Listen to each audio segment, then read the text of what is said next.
asalaamaaleykum sama gaañ yi namoon naa leen tey nag ni ñëw fii que ça fait longtemps bien que giseen waxoon nañu ci semaine bii quand même avec le frère Cheikh Sadbou ci émission bi nga xam ni moom nañuy amal tey nag li war a gën a waral émission bi c'est surtout ni wax ci li nga xam ne mooy li am tey fii suñu diwaan Amérique te ñëw te nekk dal ci sunu benn mbokk mu di sénégalais di doomaanu Sénégal léegi nag dama bëggoon yéen yi nga xam ne yéen a ngi ñuy suivre ngeen génne Patrice Sané ci live bi mu bañ ñu distraire wala ma bàyyee ko ak Al Diallo ak Cheikh Sadbou bon dafa am li nga xam ni am na coow li bare na ñu ci bare ni ngi expliquer di wax te au fait que ni affaire bi dafa nekk yu yi nga xam ni dañ koy mujj inventé wala def que lu ngande li nga xam ni pour jéem a yaakaar ni mën nañu tiital yenn activistes yi nga xam ni ñi ngi ci biir réseau yi ñi ngi dénoncer comportement gouvernement bi wala ñi nga xam ni sax dañuy d'accord parfois ci le gouvernement bi nekk. Le cas de Assane démb bi nu génnee information bi on a tout de suite parlé de terrorisme bi nu waxee terrorisme bi aussitôt ñu ni mu ngi ci service de l'immigration. Terrorisme benn branche moom moo am pouvoir fii ci dëkk bi di dox mbirum terrorisme te branche boobu dafa am benn section spécialisée bi nga xam ni affaire terrorisme la nekk mu nekk ci biir branche boobu benn section la bu nekk ci biir FBI donc FBI rek mooy waxu terrorisme moo tax démb ma def benn post ma ne nit ñi bu ñuy wax nañu wax li ñu xam. J'ai vu quelques réactions gis naa ñu jot a commentaire mais après se sont rendu compte ñi dem ni dind seen commentaire. Terrorisme c'est tellement sérieux ci dëkk bi que dès l'instant que ni joxoñ Baba Aïdara que mbirum terroriste balaa ñuy comprendre ki nangam Amérique loi bi après le 11 septembre c'est d'abord de sécuriser les États-Unis c'est de mettre la main sur Baba Aïdara aussitôt avant ñuy xam Baba Aïdara lan mooy tànkam lan mooy jóg-jógam. Ça c'est le comportement américain après les attentats du 11 septembre. Donc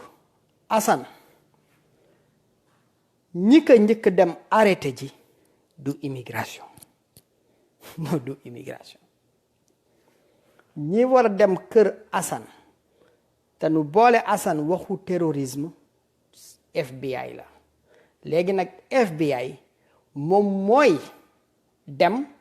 def bi mu laajtee def ay interrogation mu dem ci beneen étape parce que dafa am lu mu découvrir les faits donc noonu lay demee coow li bi mu amee nag j'ai contacté fi nga xam ni man am naa possibilité pour ma mën a def vérification bi ndegam affaire terrorisme nañu arrêté Assane ma woote ci court bi Supreme Court bi nga xam ni moom moo nekk ci Louisiana 17 juges la am 17 juges yooyu kenn mooy chef justice bi patron bu mag bi chefu juge yi moo di Carl Stewart bi ma jotee le cabinet de Carl Stewart malheureusement j'ai pas ma carte ici si nañ ma laaj suma carte de presse mes coordonnées et autres ma jox leen ko ñu ni ma samedi la donc moom ndaw si daf fi nekk rek ba 12 heures à partir de 12 heures dinañu mën a à partir ba 12 heures mu ngi fa lay wàcc ndax tey samedi la heureusement que teel naa ko jot bi mu defee vérification yi man je parle de fait nekkuma ci polémique yi kurti yooyu dame bi ni ma juge chief justice bi Carl Stewart deful benn mandat d'arrêt concernant le terrorisme fii durant ces 6 derniers mois yi te le nom de Assane amul fenn fuñ ko annoncé fii comme terroriste donc terrorisme c'est le juge qui donne l'ordre juge boobu Carl Stewart joxewul boobu ordre ndaw si ni ma taxawal comme il y a 17 juges ci code bi nañu seet parce que dañuy share information te moom moo koy centraliser est-ce que ci 17 yeneen juges yi amul ku joxe ordre bi mu vérifier ni ma finalement amul kenn ku ci joxe ordre pour ne arrêter un certain Assane Diouf donc en termes clairs il y a pas un juge fédéral bu ni nañu arrêter Assane pour mbirum terrorisme arrestation kooku juge moom moo koy signé maintenant dafa am nag ay fait yi nga xam ne dafa am defoon naa benn sortie j'ai parlé avec quelqu'un au Sénégal bi nga xam ne dafay wax ak Assane malheureusement nit ñi boo leen di wax surtout les hommes politiques ñoom dañuy gisee des intérêts politiques ils ont manipulé quelqu'un qui peut-être a des limites intellectuelles qui peut-être n'est pas assez informé qui peut-être expérience am di wax ci presse wala yooyu demewul noonu donc mu bàyyi ay failles bi mu njëkkee wax ni dinaa transformé wu en terroriste attaquer festival Ya Salam bu amatee Dakar là c'est un problème loolu menace la te dëkk bi terrorisme boo fi dëkkee si ngay xam lan mooy terrorisme nu mu duggee ci boppu américain boo rombee américain nga ne Allahu akbar rek day daw te ak Allahu akbar moo baax c'est-à-dire que ni nit ñi dañu vivreul terrorisme nu mu terroriser l'américain en tant que tel ma ne waa ji de moom te mu yem ci partager leen ko ndax yooyu bu ci commencé dugg dafay xaw a doy waar ñuy dem mu ni dinaa yóbbante xaalis ni créer ay madarasa bu nu créer madarasa yooyu ni former ay xale ba gouvernement yi wala nangam indi le nom de Imam Ndaw et autres nga xam ne justice moo ko téye dëgg la wala dëgg waaye justice réewam téye na ko mu ni président bu ñëwee fii sax dinañu def nangam loolu menace la loolu dootul freedom of speech Amérique bi ngeen di dégg bi dafa am 9 points yi nga xam ni dañ ko dañ ni bokkul ci freedom of speech menace bu bokk ci ndax président de la république bés bu dugg see fii Amérique plénipotentiaire lay doon dafay nekk en charge des services secrets américains ñooñu ñoo koy garder ñeneen ni gardien yooyu muy ànd ak ñooñu alkaati xajam yooyu muy àndal ñooñu dañuy décorer rek mais ñooñu nooy jël en charge aux États-Unis c'est seul le président russe moom moo fi ñëw te service secret du yore protection voilà pourquoi à 2 reprises ñi bëggoon arranger une rencontre man avec le président lors d'un sommet des Nations Unies j'ai catégoriquement refusé de rencontrer le président dans sa chambre d'hôtel pourquoi bu ma toogee ak président ma génn mu ubbi bunt bi ci couloir bi service secret taxaw mu leen waa ji daf ma doon laaj xaalis wala daf ni nanga waxu président la balaa nii xam dëgg laa du dëgg fekk tasaare nañ ma yàgg na donc ku xamul usually di nga def yenn mistake yi mais xam nga ku xam Assane ku xool Assane xam nga ni Assane jegewul sax terroriste loolu bi mu koy wax c'était dans l'animation dans l'euphorie maintenant faille yooyu la gars yi utiliser pour le détruire donc Assane ñooñu bi ñu ñëwee di ko jël si bi nu demee Assane comme moom ni mu ko waxee il a des problèmes de papier dans ce pays bu FBI ni ko ana sa identification mu ni awma carte d'identité Amérique loolu son de cloche la vous parlez avec une organisation très très organisée très très puissante donc bu nu ko laajaatee ni que lan mooy sa social security number ab 9 numéro la boo légalee ci dëkk bi wala nga nekk ci procédure légale da ngay am numéro boobu comme ça deru yaram bi la foo dugg daf lay topp du mës a teqale ko ak yow ci noonu ils se sont rendu compte que Assane donc y a un problème que waa ji il n'est pas légal dans ce pays te FBI bu ñu xoolee seen documents yi gis nañ ni Assane musul nekk menace pour les États-Unis de terrorisme mais comme am na ñu ko signalé te il faut se rappeler que ici aux ambassades l'ambassadeur est un communicant am na looy wax ci ay failles il va l'utiliser contre toi il est expérimenté dans la communication donc il faut que gars yi xam ba lii def donc ay failles yooyu la maintenant bi nu demee ba xam loolu ñoom xam nañ ni waa ji du terroriste accusation gratuite lay doon parce que FBI ñu nuy monitoriser affaire terrorisme il faut nga nekk fii pour nga xam ko donc c'était une occasion maintenant de faire entrer en danse l'immigration amul identification dëkk bi comme ni mu ko waxee woon ci ay show amul social security number donc aussitôt son de cloche la que ni kii légalul ci dëkk bi donc bi ñu contacter les services de l'immigration pour ni mën leen jox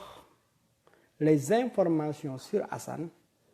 si la immigration di dugg si en danse comme FBI amul les éléments pour l'arrestation de l'autre, de Assane, donc ils ont passé par maintenant l'autre département fédéral qui est les services de l'immigration. Ñooñu ils ont vu que ni Assane avait déjà un cas foofu ci immigration donc Assane dafa nekkoon en situation de déportation parce que njëkkoon na fi am jabar dugal ay papiers ni rejeté ko Assane amoon na ay problèmes de famille comme ñu ko bare di amee donc fiché nañ ko dugg na ci yooyu ba nu bel ka out waxuma ko mais man xam naa ko ba seen waa kër yi nekk ci Sénégal dañu mujjoon jaay seen benn terrain xaw ma benn kër affaire yooyu dagale nangam ba nu bel ka out mu génn mais loolu yëpp ay détails la soxlawul d'exposer la vie privée des gens donc loolu bi mu amee kon Assane dañ koy dugal léegi ci kiwu immigration et voilà si la immigration mën ko téye maintenant pour immigration téye ko loolu itam juge rek moo mën a wax immigration nañ ko téye juge rek moo mën a joxe ordre donc si les services de l'immigration ont pu retenir Assane ba nii nii wax ak yéen c'est parce que un juge avait déjà décidé sur le sort de Assane bu juge décidé wul woon avant kon Assane mënul woon def plus de 4 heures de temps d'interrogation par ni koy fay téye dafay ñibbi këram donc am na antécédent bu fa jiitu bi nga xam ne waxuñu ko parce que juge rek moo am boobu pouvoir keneen amul boobu pouvoir première flaque bi Assane ne dañu tëj comptam ki mu doon colonel Dakar jéem naa ko jot pour jéem ko expliquer loolu red flag la parce que compte bancaire selon la loi dans ce pays c'est 2 raisons nañuy tëjee compte bancaire benn bi ci ñaari point nañuy tëjee compte bancaire benn bi dañuy lay annoncer pendant 14 jours en avance que ce compte bancaire bi dinañ ko tëj wax la raison yi tax loolu la loi banking système bi wax fii Amérique ñaareel bi nga xam ni mën nañu tëj sa compte bancaire juge mooy joxe boobu ordre ça vient de la cour ci ñaari anam yooyu rek nañu mën tëjee sa compte bancaire comme Assane ci lu ñu supposé jotul lettre 14 jours dañuy tëj sa compte bancaire kon donc juge moo décidé ni arrêté compte bancaire u Assane donc bu nu arrêté compte bancaire Assane mu ni mënatul yóbbante Sénégal xaalis donc di nga jël rapprochement sur sa déclaration dans une de ses sorties bi muy wax dina envoyer xaalis pour financer ay madarasa ñooñu ni def leen ay terroristes wala terme bi mu utiliser donc il fallait bloquer maintenant xaalis bi nga xam ni moom lay yóbbu donc loolu yëpp quelqu'un très futé en communication très futé laa wax en communication moo sempi waxu Assane yooyu dajale ko envoyé que le fédéral américain et donc buñ ko envoyé le fédéral américain aussitôt fédéral bi def ciy dugg loolu moom moo dal Assane mais nekk fii di tiital nit ñi ki les gens vont parler les gens vont continuer à dénoncer bu ngeen reyee Assane y aura des millions de Assane yooyu amaat léegi nag erreur yi nga xam ne am na il faut le reconnaître Assane a fait des erreurs dans ses sorties ci dëkk bi dafa am yu ñuy woowee ay délits fédéraux ci waxam daf ko def te le gouvernement du Sénégal Assane bu toogee mu ni dafa jël passeport frère am mu indee ko donc c'est un vol d'un document d'état état bi mën na ko topp ni dafa sàcc document am donc dafa bare ay erreur yi nga xam ne dafa am malheureusement ces mêmes hommes politiques yi nga xam ne fii nañu toog ñu ni leen ànd leen ngeen nangu assemblée bi ñu topp seen ay intérêt bopp ce sont ces mêmes hommes politiques nooy manipuler des gens yi nga xam ne dañuy def yenn erreurs yi ñu leen ciy continuer fekk na seen intérêt bopp rek moo leen tax a jóg il faut que ce pays là les gens là quand même savoir raison garder ñi bàyyi di exploiter des gens yi nga xam ni du xamuñu ñi leen di rey parce que quand même dans un pays quand même kan moo leen wax ni di saaga ndey suba ba jant ba soo freedom of speech la mais c'est quel jungle c'est quel désordre mais là c'est pas important Assane a fait une erreur des gens méchants ont pu exploiter ça pour mu noppi mais ku xam Assane wala ñu ko gis xam nañ ni kii du reykatu nit loolu moom lu wér la mais nag def na ay erreur gouvernement bi exploité na ko et puis détruire ko donc pour ni téye Assane c'est parce que un juge avait décidé sur le cas de Assane et comme un juge fédéral ni ma leen ko waxee le juge Carl Stewart mi nga xam ni moom mooy diriger courthouse bi man bi ma leen jotee tey ci suba loolu nañ ma wax ni ma non amul te ensuite donc un juge fédéral joxewul ordre bi pour ñu arrêter Assane mais ce qui est sûr que un juge a donné l'ordre ni arrêter compte bancaire bi ni arrêter les envois au Sénégal parce que moom moo ko wax loolu boo ko waxee tu es en train de financer le terrorisme te ñun ñëpp xam nañu Assane financé wul terrorisme waaye nañu waxante dëgg mais faille yooyu parce que y a des spécialistes en communication à la présidence et surtout vous avez un ambassadeur qui est spécialiste dans ça yenn erreur yi boo ko def daf lay détruire mu neex nu ak mu nax ni daf lay détruire parce que ce sont des gens yi nga xam ne doon soxor tout ce qu'ils veulent c'est de garder le pouvoir waaye Assane wax dëgg yàlla ku ko xool dans sa réaction nga xam ne toog na benn moment bi nga xam ni frustré na bëgg na génne li am mais c'est pas quelqu'un bi nga xam ne boo ko xoolee de son visage nga xam ne il n'est pas méchant mais maladresse yu mu defi la gars yi exploité et c'est ignoble et c'est ce qui est ignoble au fait exploiter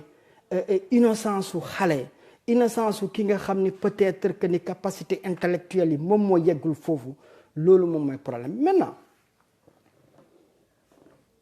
bu fekkee ni dañu bëgg utiliser pour Assane noppi y a des voies et moyens yi nga xam ni Assane mën na ko utiliser yàlla def na wax naa ak jabaram jox naa ko organisation yooyu mu mën a contacter benn bi mooy comme par exemple ACLU compagnie la de plus de 100 millions de dollars de budget non-profit organisation la doo fay dërëm doo fay dara dañuy jël des cas comme ça parce que ñooñu dañuy rey seen bopp pour freedom of speech donc ñooñu tey jii nooy les premiers partenaires de Assane jox naa jabar ji ñooñu seen numéro jox naa ñooñu seen contact man de si li ma mën lundi je vais les appeler pour leur donner le cas de Assane. Il y a un autre activiste très très connu ici aux États-Unis, un certain Sharpton. Donc Sharpton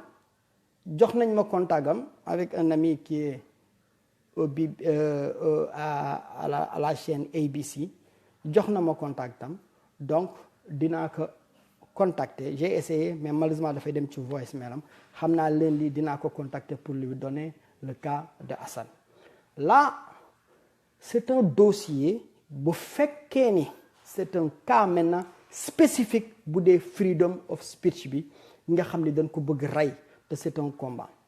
Pour vous parler par exemple du ACLU bi ma leen wax ACLU dañu yàgg di xeex ak les républicains yi nañu bañ mais ACLU tey jii li ngeen dégg ci Ku Klux Klan yi tey jii ñoom ñoo yóbbante seen ay avocat pour défendre KKK donc Assane yàggul ci KKK donc bu nu defee dox bi nu war a def te bàyyi polémique bi pëcc bi amul njëriñ naaw bi fërëb bi yëpp amul njëriñ dans des situations du genre da nga naan teg nga xool lan mooy sa possibilité et c'est ça la force de ce pays lan mooy possibilité yi nga mën a am nga exploiter ko ndax justice dafa sew ndegam ACLU mi nga xam ne dafay xeex ak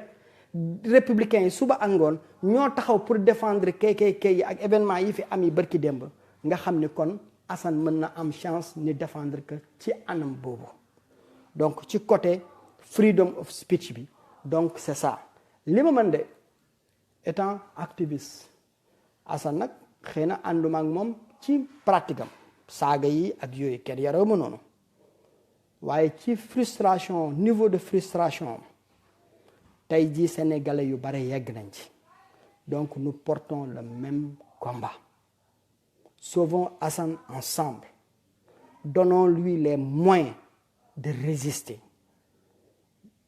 ànduma ci saaga yi nag daggali ndey yooyu moom partagé yi daal ànd naa ci dinaa ko def ba mu doy waaye nag daggal yi moom bokk ci léegi Charlton tamit nekk na ki nga xam ni kuy jëmp ci yooyu la du ki sax taxaw donc loolu moom mooy ñi nga xam ne mën nañ ko jóg maintenant am na ñi nga xam ni xam nañu Assane ñi ngi coordonné ak moom des activistes ñu ngi dégg yéen a ngi leen di suivre ci Facebook il faut ngeen dem envers ces gens là bu ngeen wax ak ñooñu ñoom ñi nekk benn relais avec Assane sentir que le peuple est derrière lui c'est très très important ci situation bi nga xam ne moom la toll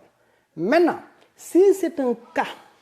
qui est maintenant spécifique à l'immigration ce n'est plus du domaine du ACLU wala de Charlton là ça devient une autre situation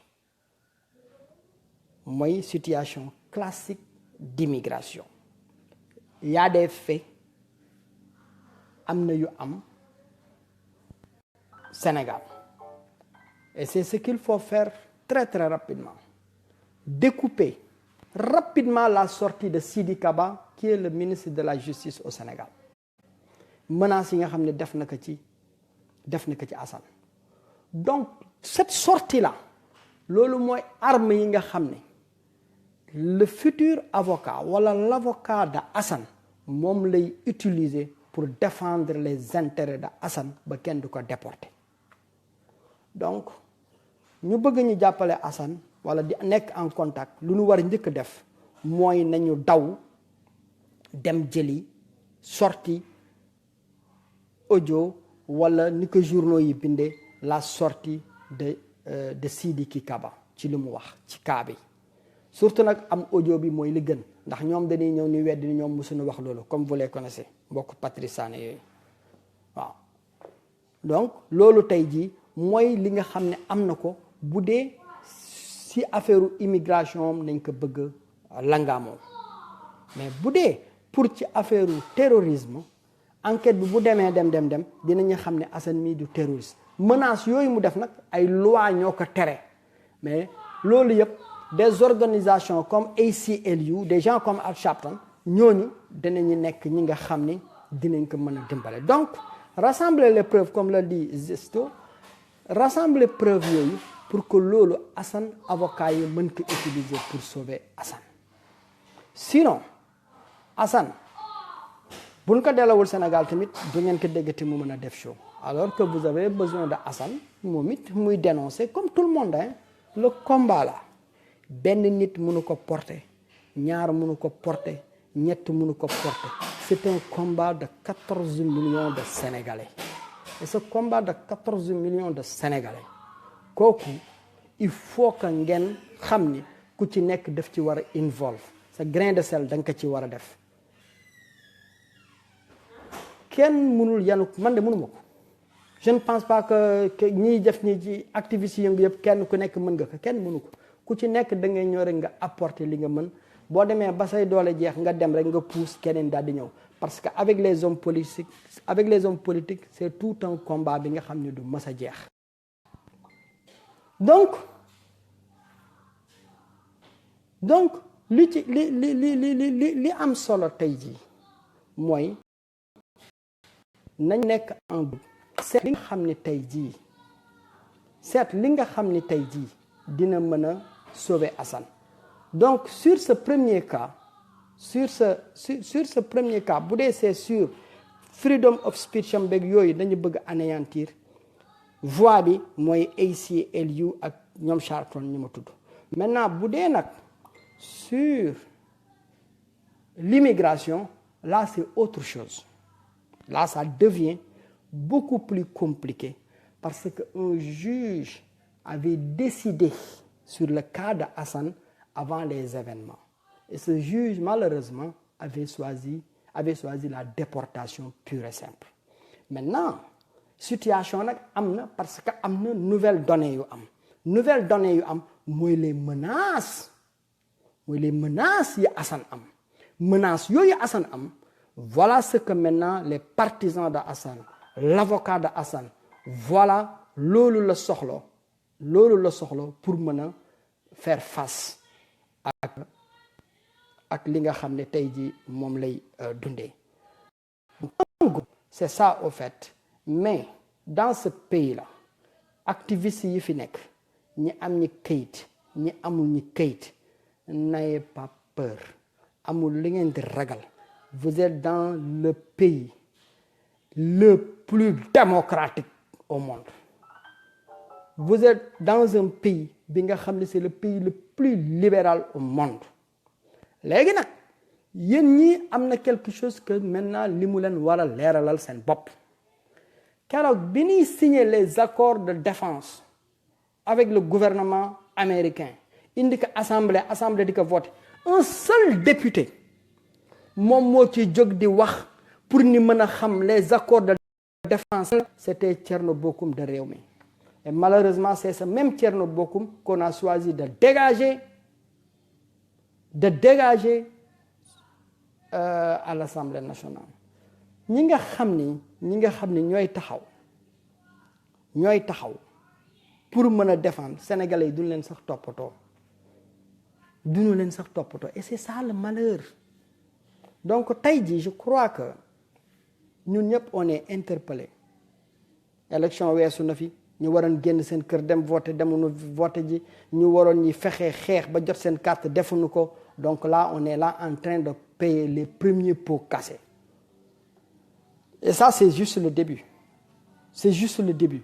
On est face ici avec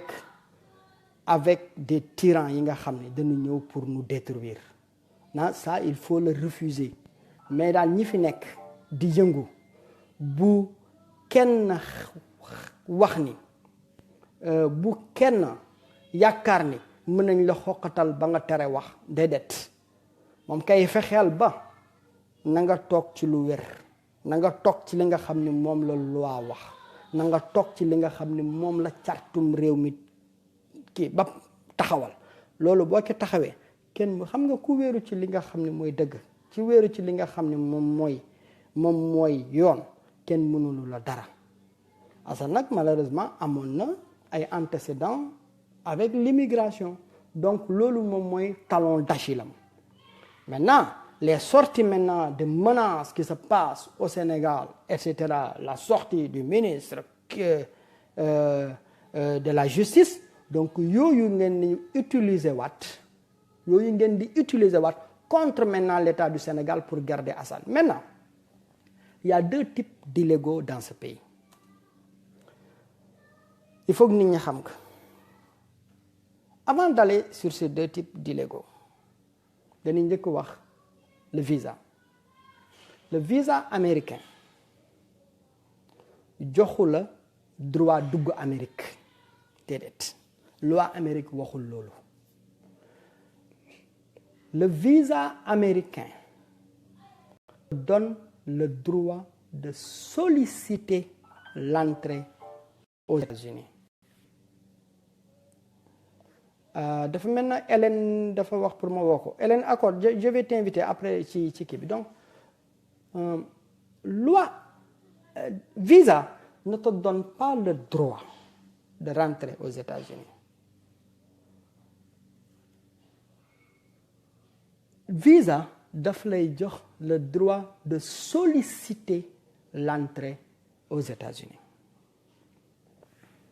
boo ñëwee ba ci port d'entrée bi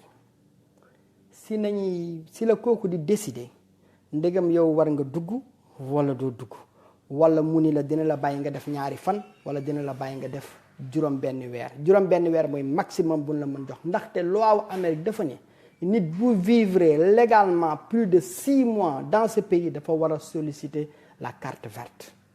moo tax buñ lay jox du passer 6 mois. Donc ambassade bi buñ lay jox visa bi dañ lay xamal ni duggagoo Amérique, léegi demal nga demander immigration ndegam mën nga dugg biir Amérique, mooy solliciter l'entrée aux États-Unis. Maintenant il y a deux types d'illégaux aux États-Unis. dafa am illégal bi nga xam ne dafa dugg ci dëkk bi d'une manière légale,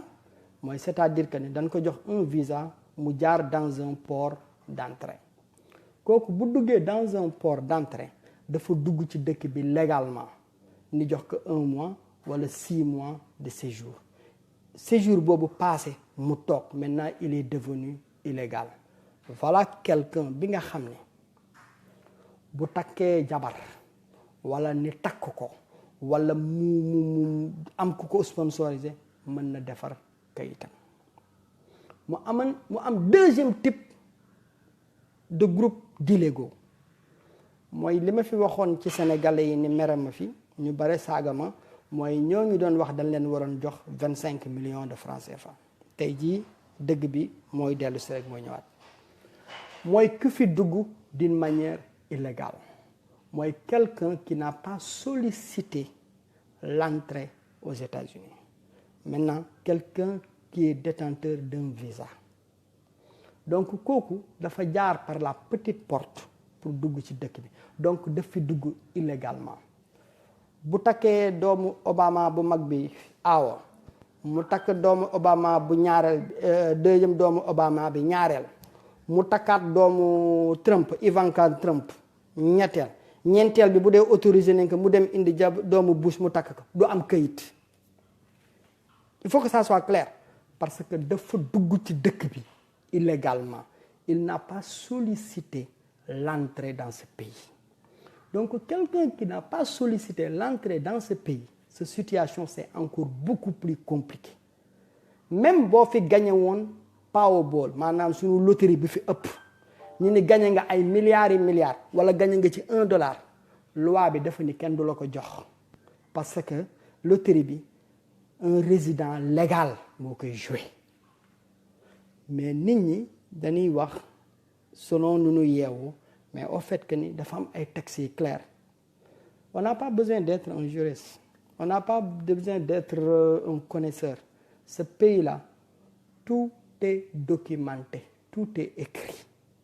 man bi ma ñëwee ci dëkk bi ma xam ni dama soxla këyit 6 heures bu ma demee wàcc damay dem Library of Congress ma seet Library of Congress bi dafay ubbi 24 heures sur 24 lii laa soxla fii laa war a tàmbalee fii laa war a jëm fii la maa éduqué sama bopp bi may fayal samay këyit tamit sama lawyer bu bëggee def ma ne que non lii ak lii moom ci waxam dafa ni ma yow looy doyee lawyer c'est pas parce que lawyer la mosuma ko jàng xaw ma ko mais c'est-à-dire que ne nit da ngay gëstu surtout booy vivre dans un pays bi nga xam ne données yi day changer dama doon wax ak benn nit mu ne ma non liberté d'expression nangam ki ma ñëw mu yuuxu fii te c'est un ingénieur en informatique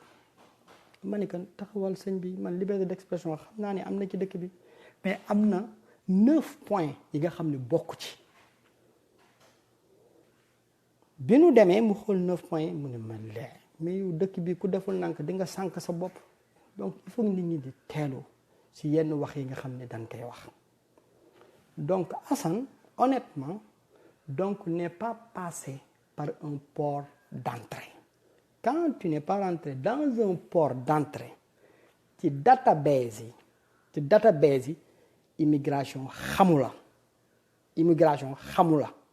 tur bi nga fi duggee la xam donc bu fekkee da nga faayal papier pour jéem a am këyit si la immigration di soogee xam te immigration boobu bu la xamee fii booy faayal sa këyit nga def fi par exemple 20 ans nga ñëw ak ton passeport sénégalais pour dugal si këyit mais dan lay laaj ton port d'entrée bi dan la koy laaj port d'entrée boobu benn papier bu weex la bu ñuy tuddee I-94 c'est la I-94 sa I-94 la mooy sa bakkan ci dëkk bi gis nga numéro bu gudd boobu nekk ci I-94 bi boo demee ba di am këyit ci dëkk bi pour mu nekk nu mu tuddati pour je ne sais pas man nag mënuma xaw ma nu ñuy invité di lay pin puce comment on invite Françoise veut être invitée Marie-Françoise Maguine I don't know y a Françoise qui veut que ma woo ko dama xamul nan nañ koy invité je crois que Françoise tu n'es pas amie ak man donc mooy problème bi pour ma mën la inviter fii là je n'arrive pas il faut Françoise Hélène Gueye comment je vais l'inviter non je ne peux pas Ok, comment je vais Marie-Françoise Maguine appelle Françoise Hélène. Yes, Marie-Françoise. Je n'arrive pas. Comment on l'a woowee Françoise hein? Je crois que par exemple Pape Doudou Diack kii mën naa ko invité parce que affaire bi daf may jox possibilité ma invité ko. Y a un 832 qui m'appelle xawma kan la je sais pas su moo ko jëlee sa live bi dafay arrêter donc je ne peux pas prendre le téléphone. Il faut que ma am possibilité invite. Je crois que tu ne peux inviter que tes amis hein. Je ne sais pas comment ça se passe. Par exemple waaw Pape Doudou Diack mën naa ko invité Iba Diouf mën naa ko invité jox na ma possibilité bi y a Babacar Tall y a Dunga je peux l'inviter je crois qu'on est amis ça m'a donné Tafali mën naa ko invité Samira Benjeloun mën naa ko invité on est amis Ndoye Thiam Seydina Issa Meng ñoom ñëpp mën naa leen invité mais je n'arrive pas à comment inviter François maa ngi gis yaa ngi bind ma jël téléphone je ne peux pas prendre le téléphone si je prends le téléphone live bi dafay couper c'est ça le malheur donc c'est ça au fait ce qui est important mooy nañu regrouper pour seet nu ñuy sauver Assane maintenant Assane comme il l'a dit vous croyez que le reportage de M6 là ce sont les sites sénégalais ñoo tëb dem defi recherche pour ñëw indi Assane non mais c'est ça c'est un gouvernement qui fait ce travail là dafa am na travail de fond bu ñuy préparer dans l'opinion publique dem loqati boobu reportage là où Assane dit clairement que ni daf fi dugg si ak passeport au frère c'est clair donc il y a toute une machine qui était derrière pour briser le gosse malheureusement c'est ce qui était autour du gosse amuñu woon clairvoyance pour extirper boy bi ci certains messages yi nga xam ne moom la doon jox et pourtant j'ai beau essayer j'ai contacté la personne avec qui Assane parlait au Sénégal j'ai tout fait pour que am na yi nga xam ne yooyu même vidéo yi dafa war a dem YouTube dégager leen mais ce qui est sûr que mooy vidéo yi ñoom enregistré nañ ko mais malheureusement les gens ne comprennent pas boo bëggee wax boo bëggee sauver c'est difficile dañoo am benn société bu doy waar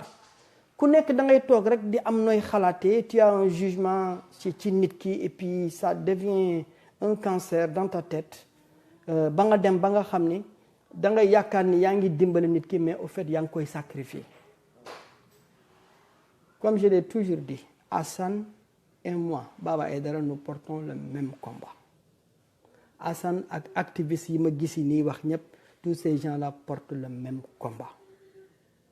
mais malheureusement dañuy nekk ci situation bi nga xam ne ku ci nekk mënuloo porter keneen ki combat bi moom nu mu ko entendre Assane l'entend avec benn violence verbale man je l'entends autrement mais ça veut pas dire que ni je dois tourner le dos à Assane au moment où Assane est devenu une victime parce que actuellement Assane est victime Assane li ko énervé ba mu dem ba mënatul contrôler boppam le mal est là c'est ça donc en tout cas à mon niveau organisation yi nga xam ni mën naa ko booleeg Assane def naa ko wax naa ko soxnaam jox naa ko téléphone number bi jox naa ko ñi mu mën a waxal boobu nag mooy le cas où Assane dañu bëgg affecté freedom of expression am bëgg jaar ci ay caaxaanu terrorisme ki nang Assane am na sikkim mais Assane du terroriste jaar ci affaireu terrorisme ay nangam fekk na du loolu moom moo ci am donc là vraiment tu as les ACLU les Ali Sharpton ay ñeneen ñi nga xam ne donc ñooñu les ay points clés yi nga xam ne Assane dina leen mën a contacter wala jabaram dina leen moom surtout jabaram waa dëkk bi la. Maintenant le cas classique de l'immigration ça c'est un autre problème c'est un autre débat parce que Assane n'a pas sollicité l'entrée légale aux États-Unis Assane dafa dugg si d'une manière illégale. Je ne sais pas, Patrice, si je peux prendre le téléphone. Attends, donc essayez le téléphone. Ma jéem a décrocher xool ndegam live bi dina dem. Essayez le téléphone, comme par exemple les Hélène. Peut-être pas Hélène a des précisions sur le mot qui. Tout le monde est libre de donner sa position. Donc essayez le téléphone. Dinaa ko jéem a jël pour voir. Mais j'ai peur que ni dafay couper live bi. Bon. Donc nañu seet donc les sorties du ministre Kéba la tudd fàtt naa su lu mu tudd waa jooju la encore mbokk Patrice Sané boobu donc kooku sortiem yooyu sama technicien bi moo doon waxante noonu kii donc nee na mën naa woote par messenger mais messenger est-ce que bu ma ci woote tu dois Baba appelle François mais comment je vais appeler Françoise, c'est ça le problème. On me dit messenger. Françoise n'est pas amie. On n'est pas amis en Facebook. Je n'arrive pas à l'appeler. Je peux appeler, je peux inviter, par exemple. Attends. Sopi qui quand là? Sopi Amadou Fatih Khairi is watching. Inviter na Koko. Ça, je peux le faire. Qui je peux l'inviter? Bon, maintenant, il me faut, par exemple, je ne sais pas comment je vais avoir Hélène.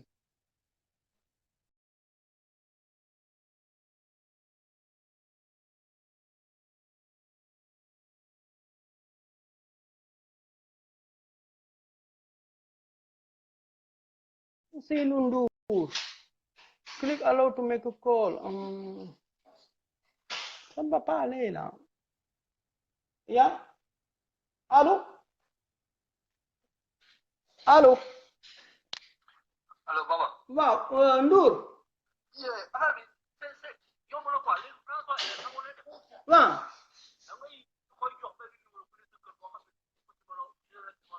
Non, man tu sais awma numéro kër, man awma télé.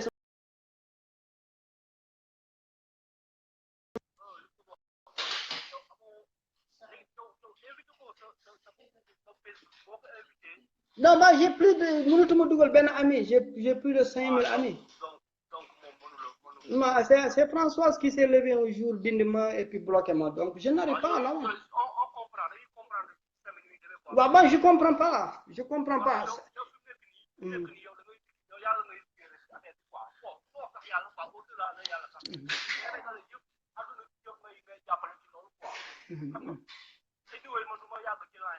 waaw. jërëjëf. Non, Françoise n'est pas amie. Elle était amie, mais elle avait choisi de m'enlever. Je sais qu'elle est là en train de suivre, mais malheureusement, elle avait choisi autrement. Ouais. Waaw.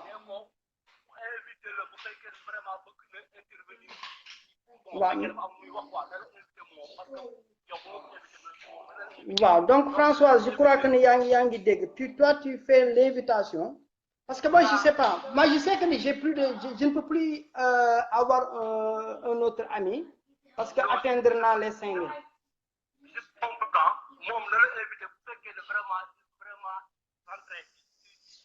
OK.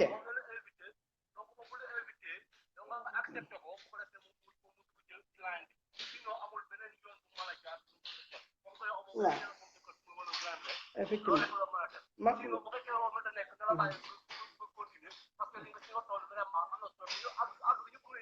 dëgg la.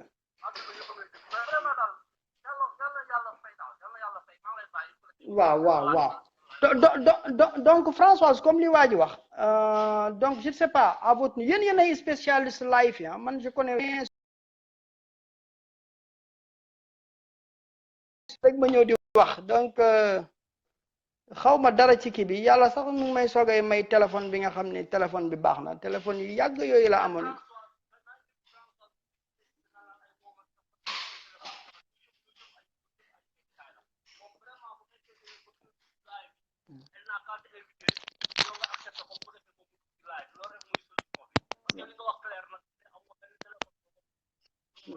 non. Attends, je crois mooy woote nii ci téléphone bi auditeurs yi ngeen xaar mu coupé tuuti je vais voir.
Je m'excuse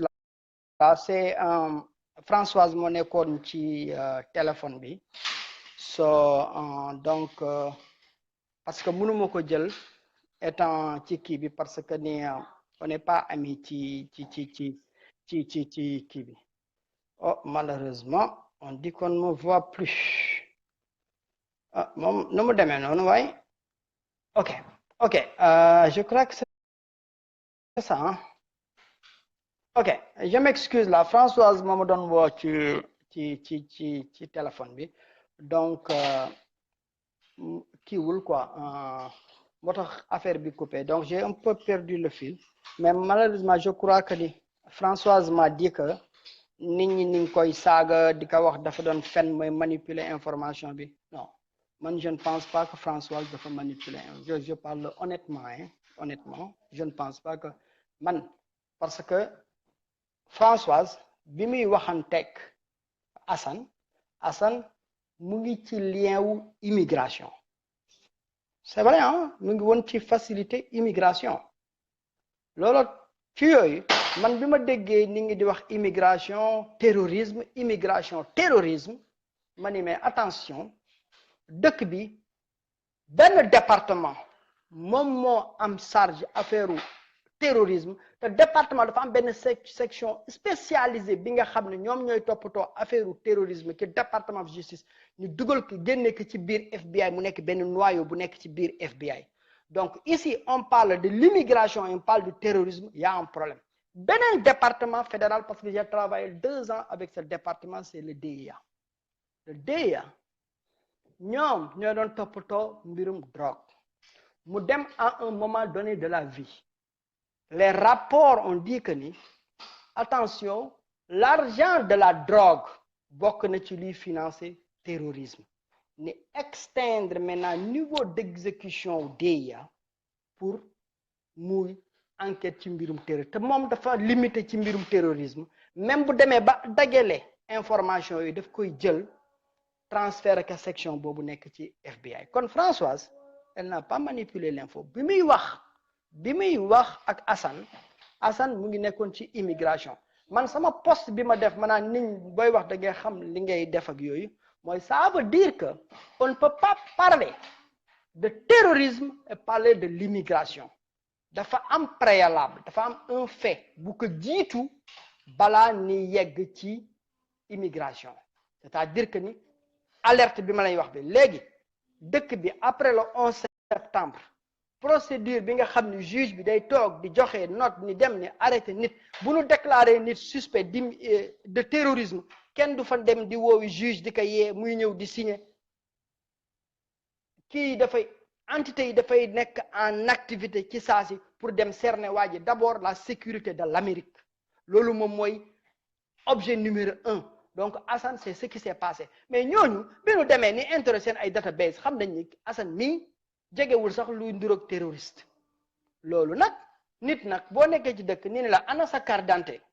nga ni awma carte d'identité ñi ni la ana sa social sécurité number ñi nekk Amérique xam nañ que 9 numéro la amuloo social sécurité number loolu son de cloche la di kii kat war nañu seet nan lay dundee ci dëkk bi c'est là où maintenant on assiste l'intervention de l'immigration bu immigration ñëwee na interroger database am day gis ni kii mooy kan dana xam ni kii bi muy dugg ci dëkk bi dafa jaar ci portu Canada bi wala dafa tëb zengu Mexique yi wala dafa jaar ci aéroport Dakar bi dugg JFK donc loolu moom mooy bu fekkee dafay def bruit ngeen di ma donc man si contexte boobu laay waxee je ne parle pas de si vous voulez attaquer Françoise comme vous l'avez toujours fait comme vous en avez toujours l'habitude la latitude et même le plaisir de l'attaquer gratuitement continuez de l'attaquer gratuitement ça c'est votre problème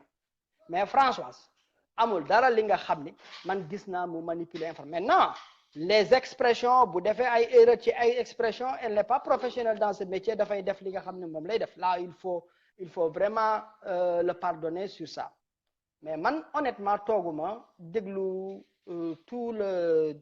truc de Françoise mais déglu naa ci ay étapes parce que du ma toog benn place mais déglu naa ci une bonne partie et maintenant ok merci ça marche alors donc ci loolu gis naa